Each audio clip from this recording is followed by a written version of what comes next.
Tehran. Saudi officials arrived in Iran to discuss procedures for reopening Riyadh's embassy in Tehran and consulate in Mashtad, the Saudi Foreign Ministry said on Saturday. Iran and Saudi Arabia agreed to end their diplomatic rift and reopen their diplomatic missions in March, after China brokered a deal to restore relations between the two countries.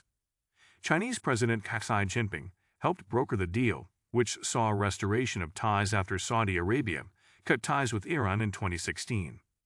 The visit on Saturday was part of implementing the tripartite agreement, reached on March 10 between the two countries, the Saudi Foreign Ministry added, cited by Saudi press agency.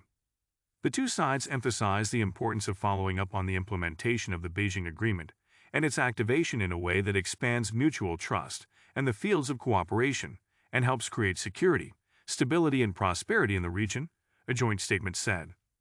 When Saudi Foreign Minister Prince Faisal bin Farhan and his Iranian counterpart, Hossein Amir Abdollahian, met in Beijing on Thursday, they vowed to bring security and stability to the turbulent Gulf region.